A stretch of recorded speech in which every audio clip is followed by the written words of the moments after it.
اللہ الرحمن الرحیم۔ ناظرین، آج کا یہ ویلاگ ہے 151 اور دوسری قسط ہے آج کی۔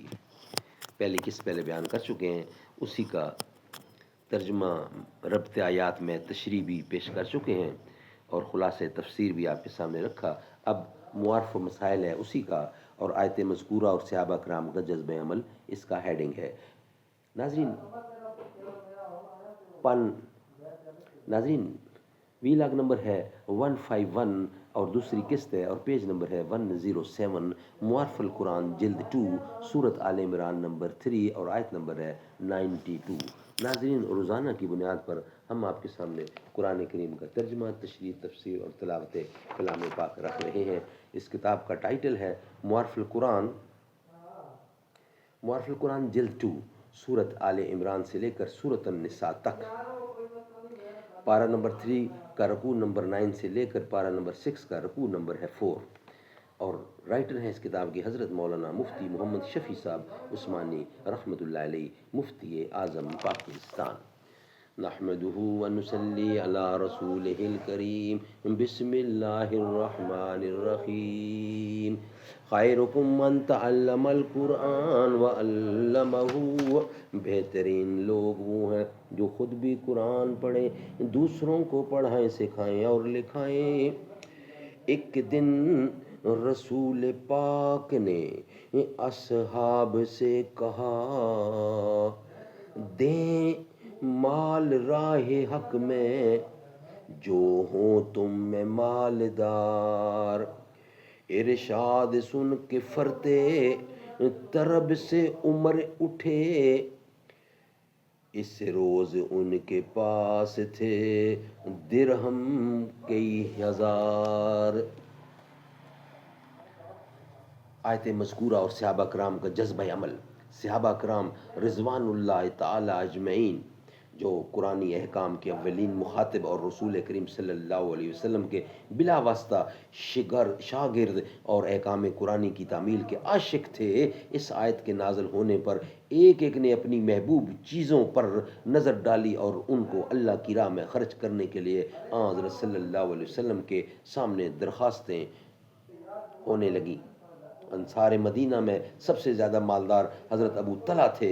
مسجد نبوی کے بالکل مقابل اور متصل ان کا باغ تھا، جس میں ایک کنواں بیرہا کے نام سے موسوم تھا۔ اب اس باغ کی جگہ تو باب مجیدی کے سامنے اصطفا منزل کے نام سے ایک عمارت بنی ہوئی ہے، جس میں زائرین مدینہ قیام کرتے ہیں، مگر اس کے شمال مشرق کے گوشے میں یہ بیرہا اسی نام سے اب تک موجود ہے۔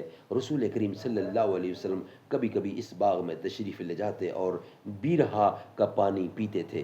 آپ کو اس کنویں کا نام پسند تھا۔ حضرت طلحہ کا یہ باغ بڑا قیمتی اور زرخیز اور ان کو اپنی جائیداد میں سب سے زیادہ محبوب تھا۔ اس آیت کے نازل ہونے پر وہ حضور اکرم صلی اللہ علیہ وسلم کی خدمت میں حاضر ہوئے اور عرض کیا کہ میرے تمام اموال میں بیرہا مجھے سب سے زیادہ محبوب ہے، میں اس کو اللہ کی راہ میں خرچ کرنا چاہتا ہوں۔ آپ جس کام میں پسند فرمائیں اس کو صرف فرما دیجئے۔ آپ نے فرمایا کہ وہ تو عظیم الشان منافع کا باغ ہے، میں مناسب یہ سمجھتا ہوں کہ اس کو آپ اپنے اقربا میں تقسیم کر دیں۔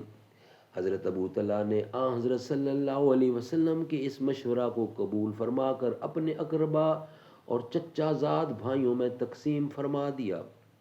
یہ حدیث بخاری و مسلم کی ہے۔ اس حدیث سے یہ بھی معلوم ہوا کہ خیرات صرف وہ نہیں جو عام فقراء اور مساکین پر صرف کی جائے، اپنے اہل و عیال، عزیز و رشتہ داروں کو بھی اپنے اہل و عیال اور عزیز و رشتہ داروں کو بھی دینا بھی بڑی خیرات اور موجب ثواب ہے۔ سبحان اللہ، سبحان اللہ۔ ناظرین، یہ ویلاگ ہمارا یہاں کمپلیٹ ہوتا ہے۔ نیکسٹ ویلاگ میں انشاءاللہ بقیہ حصہ آپ کے سامنے رکھیں گے۔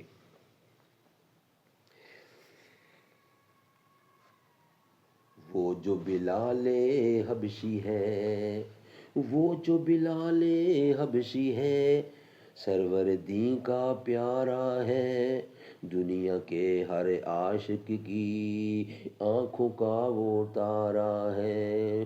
ظلم ہوئے کتنے اس پر، سینے پر رکھا پتھر، لب پہ پھر بھی جاری تھا لا الہ الا اللہ۔ اپنی بہن سے بولے عمر، یہ تو بتا کیا کرتی ہے، اپنی بہن سے بولے عمر، یہ تو بتا کیا کرتی تھی، میرے آنے سے پہلے کیا چھپ کے پڑھتی تھی۔ بہن نے جب قرآن پڑھا، سن کے کلام پاک خدا، دل یہ عمر کا بول اٹھا لا الہ الا اللہ۔ بہن نے جب قرآن پڑھا، سن کے کلام پاک خدا، دل یہ عمر کا بول اٹھا لا الہ الا اللہ، لا الہ الا اللہ۔